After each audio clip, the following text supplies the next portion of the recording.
Mbote Balandia, Canal Congo Télévision, Balandia Radio, Liberté Kinshasa. Merci pour la fidélité. Vous avez vu YouTube, na CCTV Ralik officiel. Vous pouvez s'abonner massivement na France, na Poto, na province, na Bisso.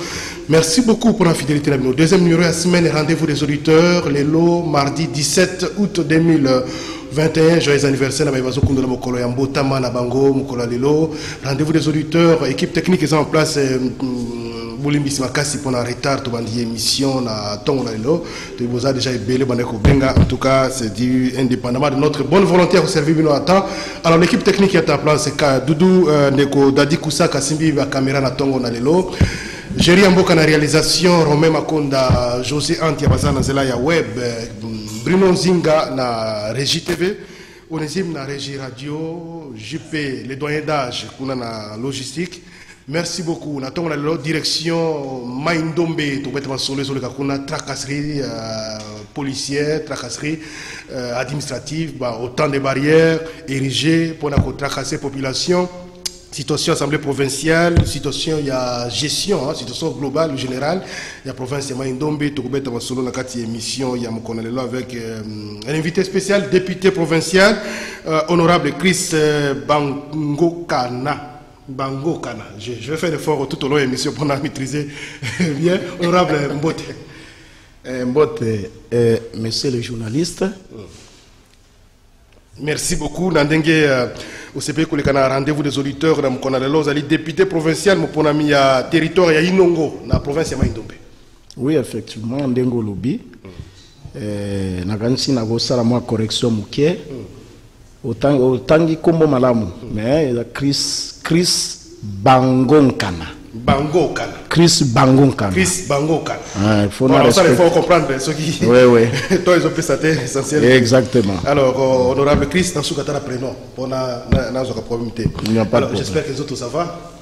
Oui, nous autres, ça va. À la congolaise. Alors, tu as plein de sessions au Kinshasa.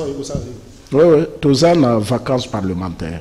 Donc, l'Assemblée Nyoso, l'Assemblée provinciale Nyoso, Assemblée nationale, Sénat, en principe, nous avons vacances parlementaires, en dehors seulement du fait que tous en état de siège, nous avons peut-être Assemblée nationale, mais au moins toutes les provinces, tous en vacances parlementaires, il y a 3 mois, où il y le 30 juin. Et puis, sous le 30 septembre, aux années rentrée parlementaire pour les assemblées provinciales. Alors, situation, il y a province, ça va tout côté, il y a quand même actualité politique dans Boka, vous avez moins politique. On a Kinshasa, débat dominé, notamment dans la Kamitali, Bongo, déclaration des députés nationaux, il y a Kinshasa, la déclaration des collègues de la provinciaux. Il y a provinciaux, il y a des cas, quand il y a attaquer les députés nationaux, dans le dossier dont on a rappelé Kaboun, avec le gouverneur Jotingo Bila, il va présenter comme union sacrée, il y a bouillé décision, il y a des députés nationaux. J'espère que vous avez un débat. Oui, merci. Jean Médard. Jean Médard, la question, je crois qu'on a survolé en haut. Qu'est-ce que outil que le pour le premier vice-président, intervention à l'EP, intervention à des députés nationaux, à des députés provinciaux, le premier vice-président de l'Assemblée, que je respecte beaucoup, non seulement par rapport à la fonction de la premier vice-président de l'Assemblée nationale comme la première institution, n'est-ce pas, et disons la deuxième institution, voulais-je dire. Alors, parce que le Parlement, la Chambre haute et la Chambre basse, c'est tout ça là. En ce sens-là. Alors, on les respecte beaucoup dans Wana, et surtout du fait que, à président, il y a un grand parti politique, l'UDPS, le parti au pouvoir. On lui doit beaucoup de respect. Il a fait député, il a déclaration, nous sommes en démocratie, il a observation, mais c'est que je peux dire peut-être que au moins gestion d'un mot les autres gouverneur, ceux qui gouvernent ont beaucoup de tact parce qu'ils ont un problème sérieux, il y a irrégularité, il y a fonctionnement, il il y a des frais de fonctionnement, ils ont des frais de rétrocession, s'il faut dire. Parce que l'exécutif provincial, en général, les gouverneurs bazana, bazana fond de bazana recettes locales, c'est-à-dire recettes propres, neti kaya Kinshasa, tokolo baki ba recettes propres, ils ont des DGRK en dehors d'autres choses. Alors, tout ça peut appuyer le gouvernement central où ils en sont tous les banques de rétrocession. Alors, tellement qu'il y a une irrégularité, pour la plupart, comme il s'appuyer, le gouvernement va s'appuyer plus sur les fonds propres, c'est-à-dire que les recettes locales. Avec trop de charges. Comprendre les situations,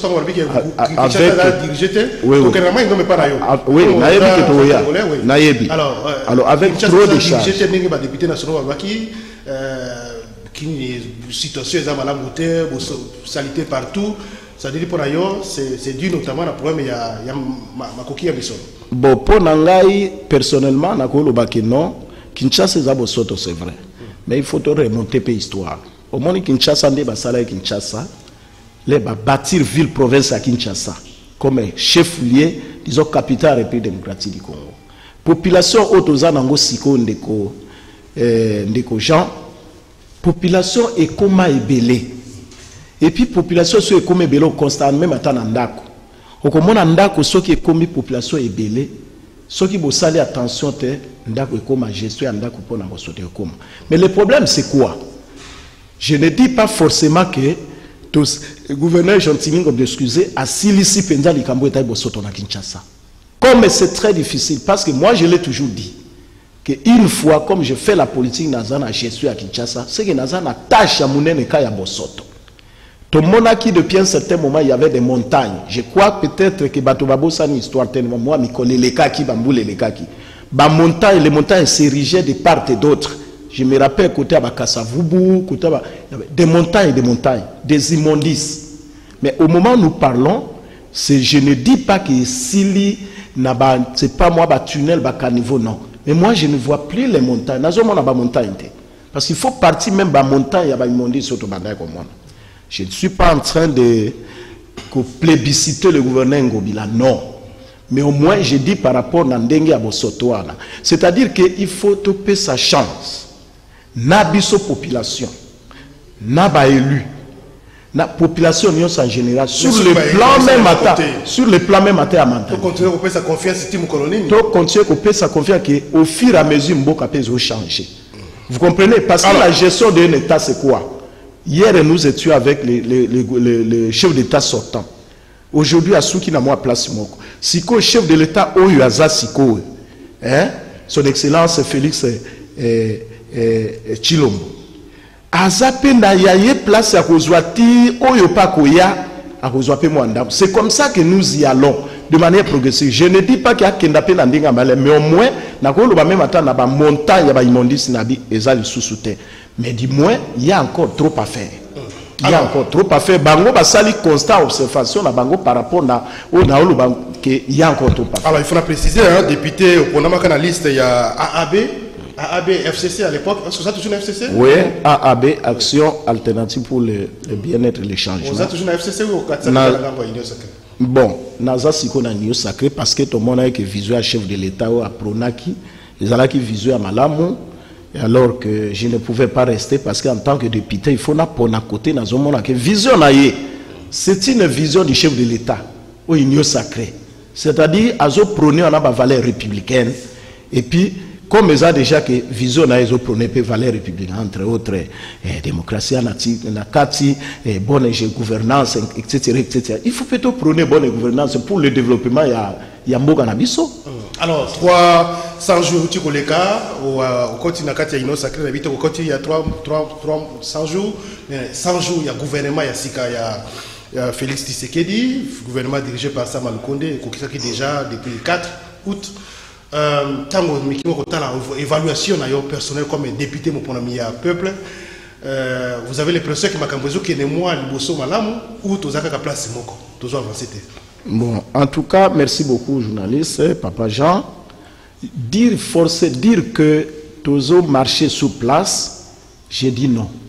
Parce que comme je l'ai dit tout à l'heure là tantôt, que l'air motakoti na pouvoir, il faut linga marquer atika ba empreinte na ye. Le chef de l'État, Félix Antoine Tshisekedi Tshilombo, le rakoti akuti moninga tsikaki. Mais maintenant, ce qui totali que tout ça là une petite évaluation, je crois que bilan est allé négatif. À moins que tout à la sincérité. Il y a petit à petit, bah moi, l'action où ils ont marqué. Mais il faut encore travailler. L'action est allée mais peut-être qu'ils sont positifs. Ce qui est négatif, c'est-à-dire moi, mais peut-être pour dire quelque peu mitigé. Vous comprenez? Parce qu'il y a trop à faire. La gestion d'un pays comme la RDC, vous savez pourquoi peut-être Batoubazomo n'a que ça l'échec. Les noms de Gonanga Yoko comme chef de l'État. Mais nous devons partir dans un premier temps pour Nambo Kanabiso. Ça n'engage que moi, parce que nous sommes en démocratie, ça n'engage que moi, nous devons partir d'un point. Où le chef de l'État sortant à Koutou à Lobaki. À Lobaki, il a tout fait, mais ce qui n'est pas arrivé à faire, c'est de changer la mentalité du Congolais. On venait de parler des immondices. Est-ce que vous avez vu que Ngana Outiko vous a insulté il y a une semaine? Je crois légèrement avant ma cambo, il y a une déclaration. Maman Mokazo Dongola Bapondo, Kati Banana, Baposabitabe, Abouaki Angona, Atini moi na moya chega quelque bois quelque part. Quelque part, c'est-à-dire devant moi, place moi, Tianet, moi, tuner les arbres, moi, quoi. Abouaki Angona. Tôt le matin, j'ai été curieux Koloba. Eh maman, pour nani ozoboa ka babiloko. Eh papa tala. Ce qui to butu ezala ki bien tena mwasi na yo Sikanga na boyi makamwana. Kenda koto zokenda. Donc simplement c'est un problème de mentalité. Nous devons accompagner et les chefs de l'État et les gouverneurs de province, même les ministres. Et puis biso, il faut tout changer. Mais si on n'arrive pas à changer, yo bois ki biloko. Après tozolo banon, Gentini ne gère pas bien. Tu comprends? Parce que peuple, tous les quartiers, tous les monde, mutazo bois kamatiti miazolo, mboka ngo vraiment ngo bila ngobla osate l'autre côté. Mais donc c'est pour lui dire que par rapport à la question il y a tout à l'heure il y a mandat donc 2 ans et demi non 2 ans et demi 2019 tout ça. Tous amis na 100 jours là. Gouvernement est-ce que comparativement au gouvernement les gars qui bossent FCC cash, gouvernement ils ont sacré est-ce que pas exemple là? Pas exemple parce que c'est encore que c'est positif. Oui non. S'il vous plaît parce qu'il faut citer maintenant quelques cas. Moi je vois que au moins le second est aux abos. À travers toutes les rues de la capitale. L'inspection générale des finances par exemple. C'est une institution où est botami les lotés. Ça existait. Mais aujourd'hui, même les petits-enfants en parlent.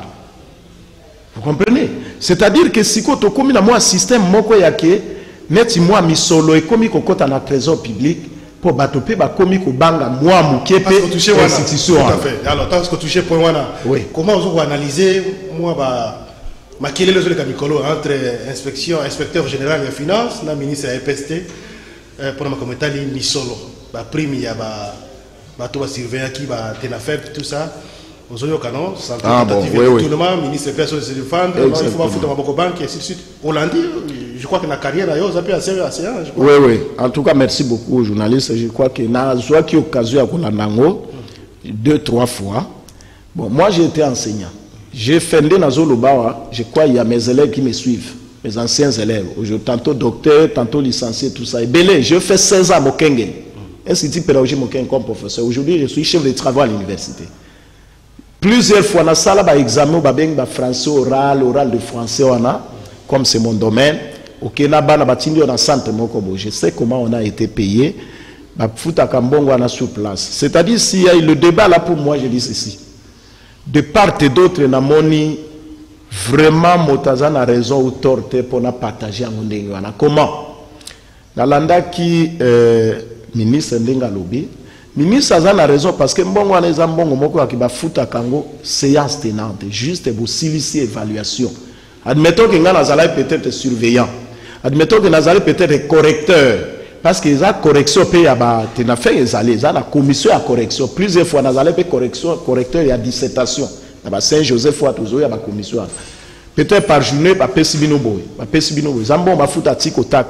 Mais peut-être pour la ministre Ndenga Zoloba, lui, s'appuie seulement sur le. Pardon, pour la IGF. Inspecteur général à IGF. À Linguet. Il y a une chaîne de dépenses. Respect la chaîne de dépenses pour Mbonge Bima. Parce qu'il y a certaines contrats pour Mbonge Bima net, $10 000 dans la banque, et peut-être il y a des principes aussi bancaires, hein, des directives bancaires où il y a que vous dépasser en côté. Dans peut-être il y a non respect la chaîne de dépenses. Respect en demi sur les autres Bima. Peut-être Mbonge les canettes inde biso na mai un moment donné parce que la pratique ya kala oui il y a maboko banque. Vous comprenez? Ma beto malam et ça mais c'est faisable, est-ce que c'est adapté la réalité à bon, adapter c'est là le contexte parce que au moins il est toujours le banc. Ndenge ministre à lobby. Na pesi ministre raison à côté wana et pardon na pesi inspecteur général. Raison na ndenge accueillir respect à chaîne de dépenses, respect à principe à banque que mbonge ko bima $10 000 au même moment. C'est vrai. Mais côté à ministre, moi wana admettons chez moi en tant que mbelo. Là, je suis dans le secteur de Bassengue, le groupement de Melo, territoire d'Inongo, province du Maïno. Entendez Melo. Moi, parce que correction n'est pas à Inongo. Vous comprenez? Correction est à Inongo. Correction est à faire les chef-lieu, il y a province par exemple. Donc, il y a même des endroits où la banque peut passe pour dire. Mais ekoki ko bimaka mais au moins, je crois que débat on est à peine ma bête, batiaka chacun l'eau dans le vin pour violer et s'accorder. Parce que le débat, ce n'est pas important. Tous à un niveau à que il y a des petites choses, il y a que ça la net, je ne sais pas moi, le règlement des comptes ou bien tout ça. Merci. La débat dans la émission Zakoya. Alors, situation, il y a Maindo me place au Ponama, Minipezana Inongo, territoire à Inongo, député provincial. Boni provincial, Maindo. Province Siko et Komi Malam. Province Maindo et Komi Malam. Province Siko et Komi Malam. Kinshasa zo marché mais Maindo et Komi Malam. Non mais nazoti gana Kinshasa zo marché. Petit à petit na lobi petit à petit Kinshasa zo kenda. Mais nazo ngana Maindo moyanga. Parce que ceux qui nazo intervenir na Kinshasa en tant que moto ya ke député ya ke mboka nango na vandaka. Eza Kinshasa. Ceux qui sont les na tunnel les immondices naza affecté bananga bakobela mais siko nazongi na Maindo me potuningo oyoki motuna oyoki yanonanga et yanonanga na lobby que Maindo me mena ça marche. Ça marche. Qu'est-ce qui a changé? Ça marche parce que vous avez destitué le gouverneur. Ça marche parce que vous avez un frais de fonctionnement normal. Ça marche parce que vous avez malamou. Ça marche parce que tracasserie est société. Qu'est-ce qui marche concrètement? Ndekodanga, merci beaucoup. Nakoya na tracasserie parce que c'est le point principal où il y a que on a déploré, on a dénoncé en gros. Mais quand je dis dans le Maïndom aujourd'hui ça marche, c'est pour la simple raison que depuis le gouvernement Nabiso à Maïndom ils ont qui investi en 2019, dans le mois de mai, dans le mois de juin, parce que Biso to connaîtra qui retard il y a Kobana ko siéger dans Maïndom et dans Nord Kivu. Maïndom par rapport à Makambo Zala ya Yumbi, Nord Kivu par rapport à Ebola, les Alaki. Donc, Biso, les deux assemblées, tu connaîtras qui retard. C'est que les gens même oublient, même le peuple va voter dans le retard. Alors, là, tu investis le gouvernement provincial en 2009, une année plus tard, tu as mon akimbo qui est au tambolate. Parce que vous savez, Jean, que chef de l'État actif naïe, a compté sur les gouverneurs des provinces, sur les ministres. Et moi, je dis, c'est plus sur le gouverneur. Parce que le ministre a l'autorité dans la province. Mais l'exécutif provincial, l'arrière-pays, comme les gens ont toujours cru que la RDC c'est Kinshasa, je dis non, 80%. Il y a RDC, ils ont de la province. Alors, par rapport à ça, le chef de l'État compte sur les gouverneurs. Mais Bisso, député provincial, les 21 élus, il y a Maïndom, tout le monde a été gouverneur, Batela Bisso. Oyo totia voulais-je dire, Makamezo tambolate. To benga to pesa batoli, to monaki ke Makamezo tambolate. Na bureau okeyo epsi gouverneur gouv na moni masole zo le kabiente. To mona ba misolo ya kozwa na ba banque moi ba biloko moko sous forme ba crédit ba nini tout ça, il y avait beaucoup de choses auto constata qui peut t'interpeller qui gouverneur to mona moi été. Boyangani bolongoli. To longoli na 2020. Et ça là une année après gestion naïe peut-être légèrement une année, 2 mois, tout ça. Tout le monde est aussi une motion de défiance, où ils ont visé directement le gouverneur. Pas motion de censure pour censurer tous les gouvernements provinciaux. Défiance, c'est pas le gouverneur à défendre. Na pas quoi le babibo bimsa babafre na assemblée parce que na zoé à lobina pour polana défendre. Na tongo to moni toza na plénière à déposer des missions d'Inge Salaki. 3 mois plus tard, le ministre sortant de l'Intérieur doit le réhabiliter de Konanga journaliste. Et Kamoussa Kibiso, élu du peuple, tout le monde a un gouverneur qui a démissionné volontiers, Bazongi Saye. Je ne crois pas que l'on a pu mingi.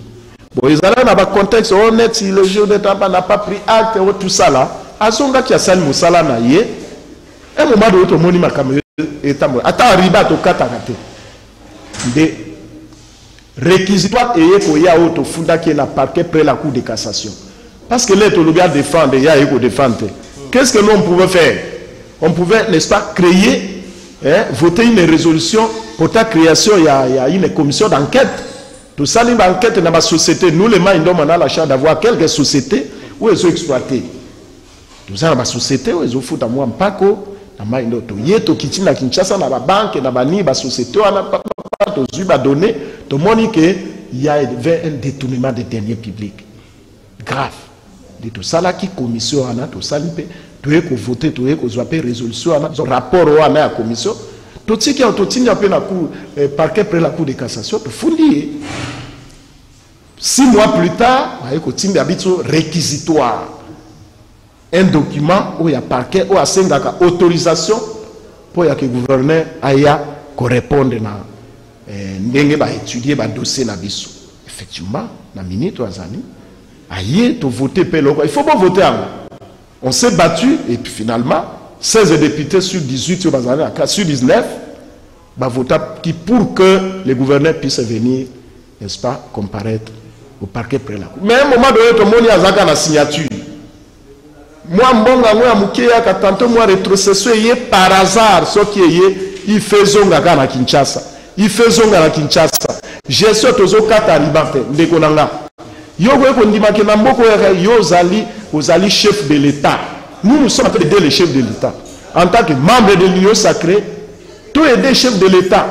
Peut-être Bino Bozolo Banabiso n'a pas dit que non, voilà, vous savez, les députés, Bangoka Kambongo, Ndebazolongo là-bas. Gouverneur. Non, ce n'est pas un acharnement ni une haine.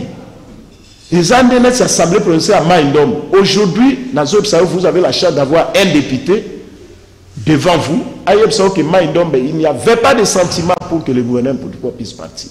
Toka Takaribata na WCT. Mais ce n'est pas la recette locale, les recettes propres à la province, la direction générale des recettes. Ça, c'est qu'on a justice, c'est la cour, parquet près la cour de cassation.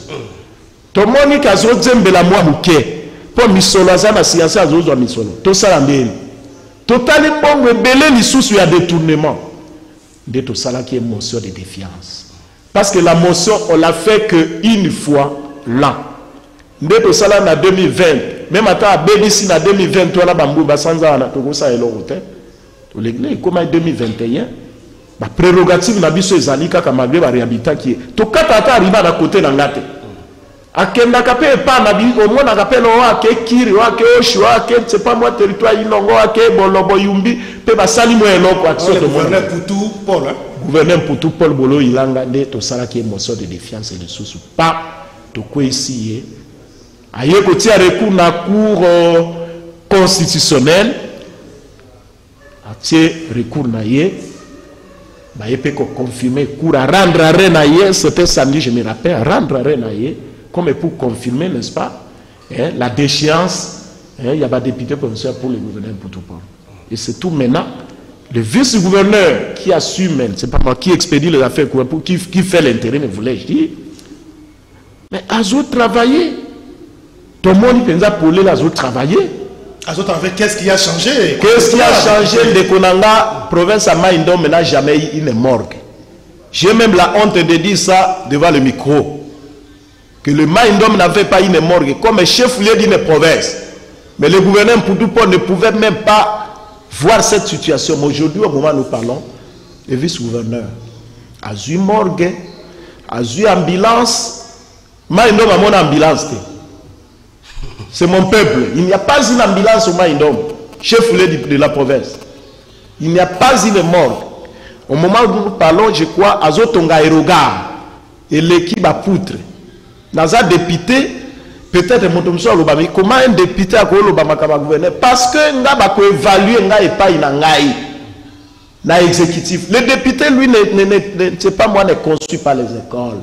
Lui n'achète pas des tôles pour donner aux écoles. Si nous le faisons, je dis alors, c'est par rapport à un certain système et à Afrique et puis à Congo en particulier. Mais au moins, c'est l'exécutif qui a l'école et à territoire à Chris Bangonora, Chris Bangonkana, Inongo. Na moni école boeza mabe. Na moni boemwa nzela mwa baruto eza na ba prérogative ya yé parce qu'il y a des routes à caractère national comme bisoto na RN 17, la route nationale numéro 17 où il y a un gouvernement central.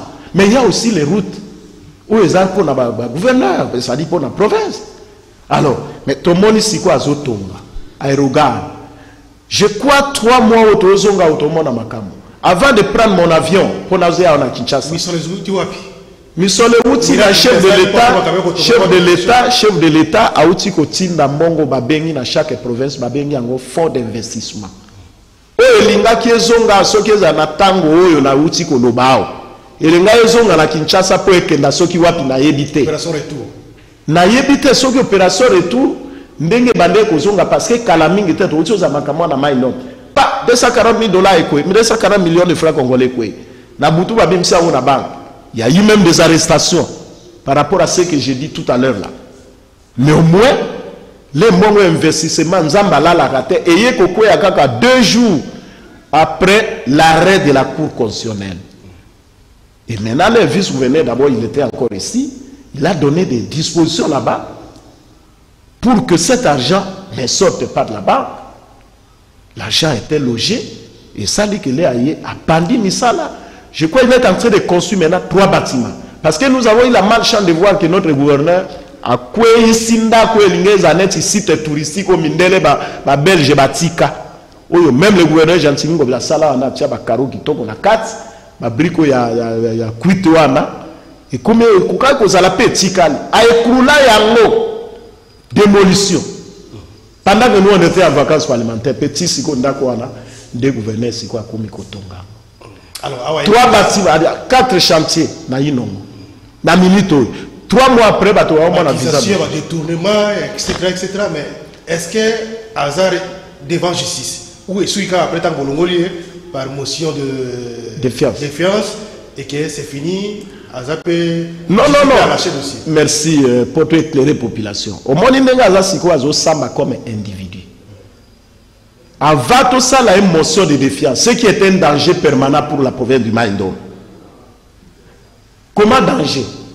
Motosikwa azo samba mais aza na même mise na misolo ya province. Na ba fond de l'État. Ils ont dangereux, grave. Dès ton monde moi était pas tout ça l'émotion. Tellement que tout ça l'émotion pour ton monde bon côté. Tout ça l'émotion de ton monde il sous détournement ya dernier public et l'équipe de collègues. Tout ça le rapport. Tout ça le rapport les sous de ton monde que non. Tout ça l'émotion de tout ça là. Mais au moins, est-ce que vous dit que l'IGF a outé par amis? L'IGF, au moment où nous parlons, je suis un élu du peuple, je parle et puis l'IGF a besoin de nanga. Bah outi mais IGF a moni babiloko a monate. Déclaration à Bango, je le dis tout haut devant le président de l'Assemblée, babi, oh ton moni est grave. Na maindo. Na je suis un gouverneur. Ce qui bâtit kaka sur ezake baye na rapport wana le kola yazo samba na parquet près la cour de cassation. Parce que tout à l'heure il y a eu les comptables de Maïndom en son temps comptable mais aujourd'hui OD. Il est comptable à Salakina Yohan. Aïe au témoin, il n'a même pas travaillé avec le gouverneur. C'est-à-dire le respect de la loi des finances. Le respect de la loi des finances en ces articles. Ils allaient quitter la gestion là. Mais au moment où nous parlons, tout le monde qui est na mulongo, puis batuba komona ke Maïndombe et zo avancer au fur et à mesure.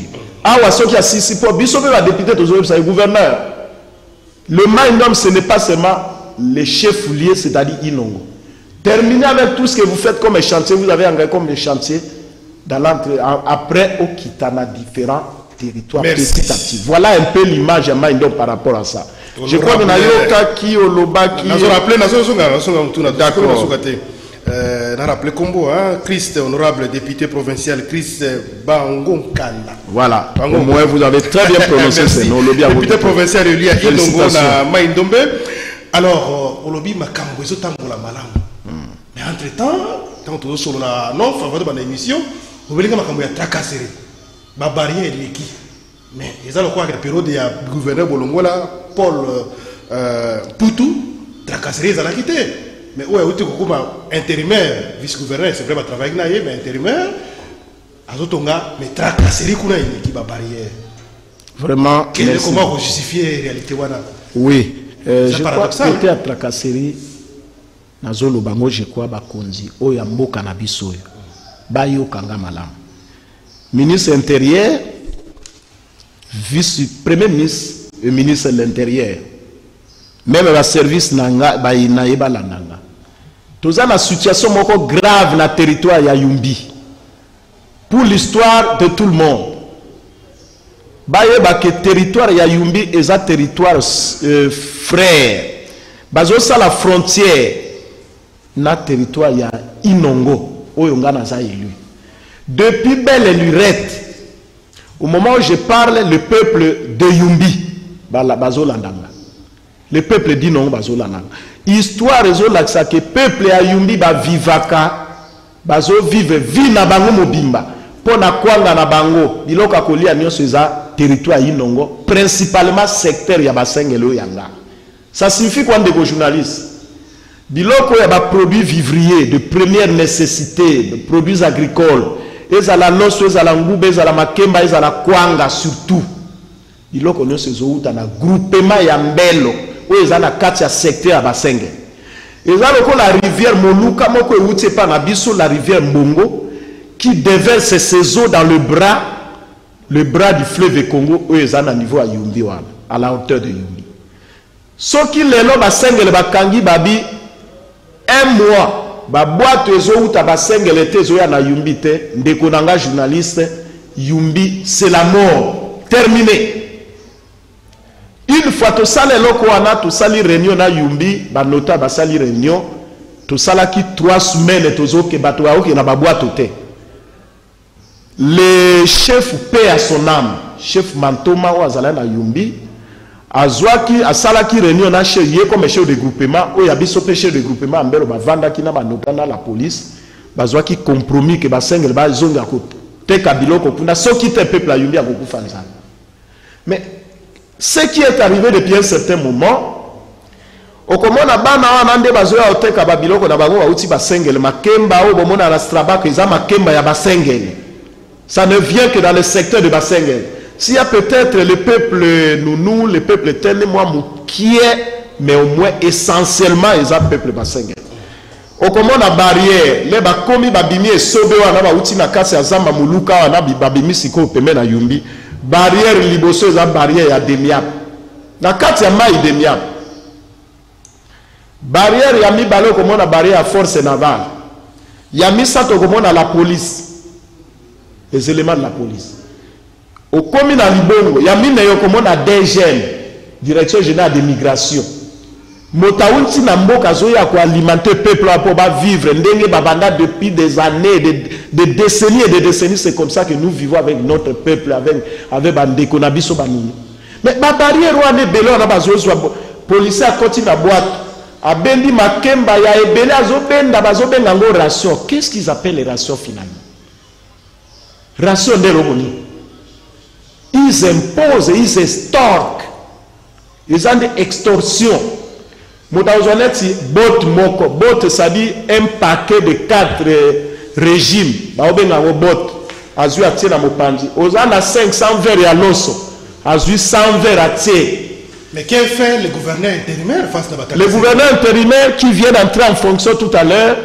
Bon, peut-être Nazongande Tobando Yepsa, gouverneur par sortant. Même ici à la maison de la représentation du gouvernement provincial de Maïndo, on a eu l'occasion de lui dire avec un collègue qu'on appelle Dieudonné Mouantoté, avec un autre collègue qu'on appelle Moïse Makani, la réponse en son temps, je me rappelle, d'accord, la Makamouana, zone zone moko rouge, donc il y avait beaucoup de tact. Mais jusque-là, le peuple n'a pas souffert. Barrière on est belé de danger mazozo ambongo. So on a carte de lecteur on a c'est pas moi aux opé 1000 francs. Demia bazozo soki 2000 francs. La police a zo 2000 francs. Au comité la libongo komi koteka il y a aussi mais bambongo anezo kende pe na trésor public et tezaba parce que ce sont des barrières illégalement érigées. Cette histoire là, le VPM de l'intérieur doit prendre le devant. Je suis un élu du peuple, je ne peux pas accepter que le peuple qui a voté pour moi, l'obibé n'a que 5 mandat et l'on va continuer. Sinon, biso tokozwa ba disposition na Maïndo, tokozwa disposition na secteur na biso ba sengele. Aucun mosenge ne peut plus venir vendre na côté à Yumbi. Total à Siko Yumbi n'est pas. Et nous ne voulons pas arriver jusque là. C'est-à-dire en d'autres termes, les ministres, le VPM de l'intérieur, ce service me suivent au moment où nous parlons. Bas ba disposition qui va tracasser qui ne se fonde sur rien et l'ongwa. Parce que nous commençons moutailler. Ces gens-là ne sont même pas des Congolais d'en face. Bah outi na basenge ba ekote kabilo. Oh monsieur Zoya Tina Kinshasa. En vertu de quoi ils doivent prendre des forces. Honorable Christ, alors to komina suka na ina po pesa moi commentaire muke pour finalement les monuments sont rétablis. Vous avez la carte collective et vous avez la bonne député. Silence, Nicolas, vous savez qu'il est le député provincial. L'Union sacrée a résoudre vos problèmes. Non, merci, Ndeko journaliste. Je crois que Naza Union sacrée, comme je l'ai dit, tous les accompagnent le chef de l'État, l'esprit, disons, l'esprit à Union sacrée. Mais je vous dis sincèrement, il y a un problème sérieux. Parce que nous voulons que le chef de l'État réussisse. Ça, c'est notre souhait, nous les députés. Et puis, chef de l'État, il y a que les députés provinciaux ont été sacrifiés dans le régime où il y a eu. Accompagné pour la réussite de son mandat. Mais toujours souffrir dans le monde. Et ce moment où nous parlons, je peux vous dire peut-être que nous avons à peu près 12 mois. C'est-à-dire quoi? 2019, nous avons 2 mois d'impayés. 2 mois. Je ne saurais pas vous énumérer ces 2 mois parce que c'est dans mon bloc note. 2 mois. Et Foutamate 2019. 2020, il y a 7 mois qu'on n'a jamais été payé. Les Kandengo en a. 2021, l'année en cours. Tous en a 2 mois, soit 3 parce que le mois d'août, c'est vrai que si l'ité met au commun à moi sous capot, n'a mon ibé bazo fout à bateau sikoy. Dans le 3 mois. Vous prenez les 2 mois de 2019, aujourd'hui 7 mois il y a 2020, aujourd'hui 3 mois il y a 2021, 12. Mais finalement, les députés provinciaux au bazan à base, au bakoki ko ça la campagne à chef de l'État, que non voilà mon conjazo salomoni esprit au monde peut ba gouverner d'être aux salabango parce que nous serons évalués. Bon, to ko la peut évaluer to accompagner. Mais à accompagner Pébiso, la chef de l'État, ça a échoué plusieurs fois. Nous les députés. Cité de l'OIA, de l'UIA. On va foutre un bon abino, il faut qu'on ait un président. Tokoma ba syndicaliste, ngayo honorable Chris Bangonkana, je suis le représentant du collectif des députés provinciaux de la RDC pour les comptes de la province de Maïndo. Je représente la province de Maïndo et même membre du bureau du collectif.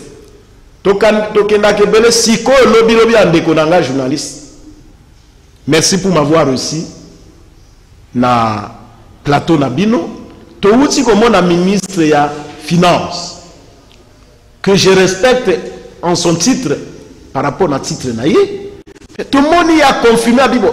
À tout niveau, c'est moi de jours tout ça Tobi. Je viens de payer moi tout à l'heure. Tobi oui, tout à l'heure oui, mais il y a 2 semaines, 3 semaines tout ça là. Non, tout à l'heure, Tobi Yango Anaka, Benga service dans Tali, Tobi jouait au foot. Abibo, d'accord, je monte pour payer. On était au 2e niveau, il faudrait qu'il monte au 3e niveau. Je signe tout à l'heure là. Depuis à signer en de Konangai.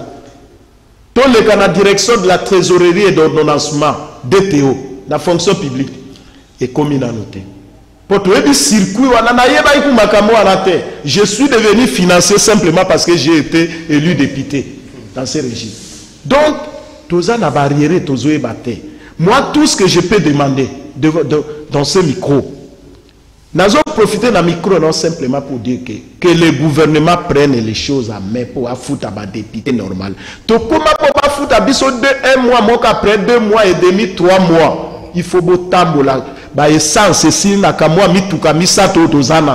députés n'ont même pas de véhicule, les députés provinciaux. Ils n'ont même pas de véhicule. Un véhicule, est commis à Dubaï, 2500. Les députés provinciaux. Ah, voilà. Et allez, motion. Non. Eza bongote. Nayoki oza motalibo sote. Bino ba panzi sango. Poza pe ndenge mosusu pona nyo ebi maka. Oyebiki makamwa batu ba oloba. Batu bazulu balikama babino ba député ba komi batu moya keloko amisolezate ba komi ko kwesa kande pa ba gouverneur. Ce n'est pas le cas peut-être. Nagolo ba keza peut-être réalité à chaque province. Ce qui est la réalité, mais pour la plupart des années, les gouverneurs bazolinga ko rendre service à Malamouté. Quelques rares gouverneurs, moi ndam, d'une manière générale, les abongo. Pour la province, il y a Maïdom. Mais naïm si vous savez, comment tu goes à la Kanda dès lors que ngana ebi que pas nanga gouverneur à l'écart pour tout côté à Oshwe, à Komate, côté à Kutwa Kenaga Masi Matanga Nsinga Uju. Paix à son âme et à patriarche. Côté, je ne sais pas moi qui, à Kendaka, ceux qui sont là, tout ça là. Mais et là, comment côté que vous kataribate. Mais à zone location de l'État, non? Qu'est-ce que vous pensez? À zone location, parce que les azon salabo, les bako évaluer, babi non, ma indo meso salibo, et là, comment chef d'État sali. Donc, biso candidat, biso nemi saleta bola. Tous ces gouverneurs élus à ma province, la plupart d'entre bango, ça toujours à Kinshasa. Une semaine dans la province, 2 semaines à Kinshasa, pourquoi? Voilà, merci beaucoup. Je crois que là, on a pu dire. Vous aussi la billet d'avion, vous aussi la député, condamné. Je suis fier de votre question, là, de votre intervention par rapport à ça.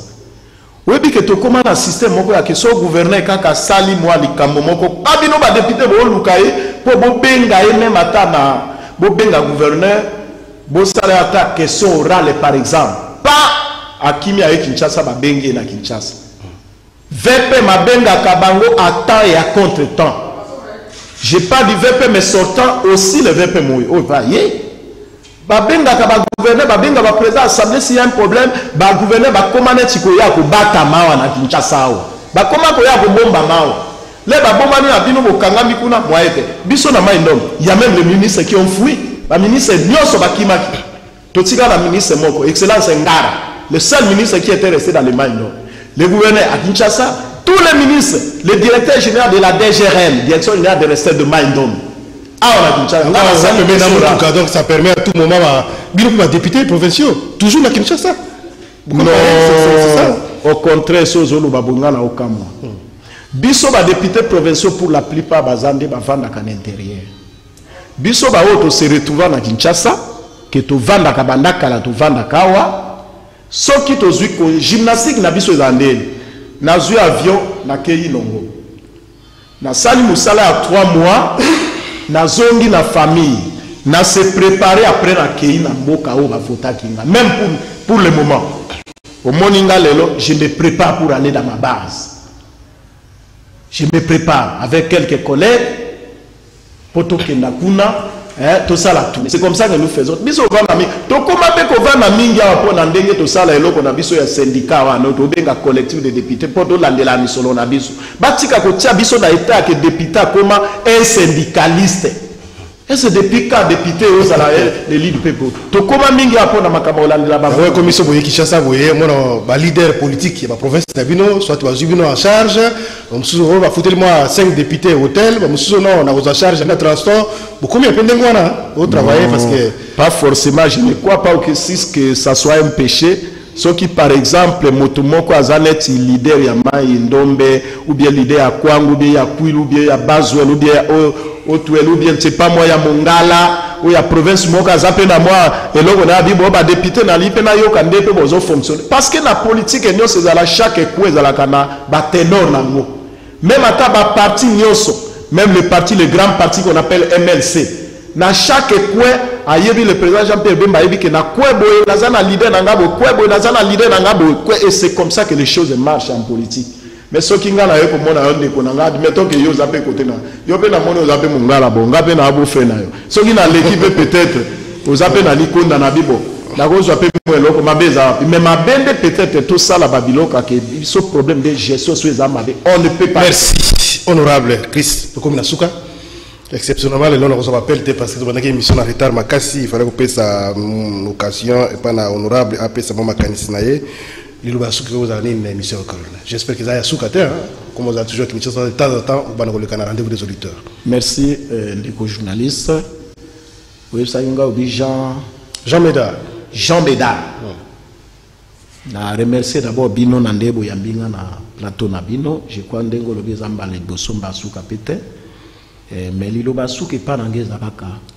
Babilo konyo sotozo que ça la table déclaration abatuza tout ça les forts kabisonyo sotoza liboke moko tout ça parce que les lobisonyo soto na kati ya boato ezala ba gouverneur ezala ba député provinciaux ezala ba nationaux ezala ba sénateur o bazana kati ya union sacrée bazo sala en sorte que chef de l'état bilanaye ezala positif pour ce faire kati na biso o bazana union sacrée. Tout ça en sorte que la division est à la lisusu terre. S'il y a des observations est quoi ça? Tout ça peut dans des souper à Kolobango. Parce que biso tout ça na boîte, tout ça la tête de mouvement moko ya geste pour que ça la keto dinda. À 30 secondes, c'est vrai comme la souka mais 30 secondes, tant vous comparez marche ya ino sacré na FCC au zalaka na kati. Ozomona ndenge nini? Boto koma na suka. Parce que nous avons la FCC na souka. Awa pozo yebisanga na zana katikati. C'est mieux que émission penanga na koya na 2023. Obibo siko komo ke na mboka yo lobaki mais awa peto komi na souka. Ozomo na FCC oyo zalaki. Merci. Na union sacré oyo za siko eza ndenge nini. À ce moment peut-être na koga ozona ozona. C'est papa eza malamu ou papa moi na zota mola malamu dans l'église catholique lobaki. Quoi, pas église catholique mais Senko. Avec mon quand même ils avaient c'est moment moi na botami. Oui, basigno eza malam. Merci beaucoup. Honorable Christ Bango Kana, député provincial il y a Inongo na province ya Maindombe. Merci na ndeko le rendez-vous des auditeurs na mokona lelo. Rediffusion émission 16h30 23h10 na Radio Liberté Kinshasa fréquence 96.8 MHz to kuta na bino lobby na 8h pour na numéro mususu. Merci beaucoup honorable, merci une fois de plus. Nous allons émission de Koutani très prochainement. Merci, c'est moi qui vous remercie infiniment. Merci l'équipe technique Karine Bébé, non pas Karine Bébé, Dodi Kusaka, Mutasimaki caméra Karine Azola Nabiso Nandaku, Géry Amboka na réalisation émission. Romain Makonda, José Andiana Zela Internet, c'est pour un peu partout, na poto, le bande Amboka na province, puis ndeko Bruno Singa Régie TV, ndeko Junior Kassana na radio, Mazouti Mazara Piazakwana l'équipe de Koutani Lobby. Merci.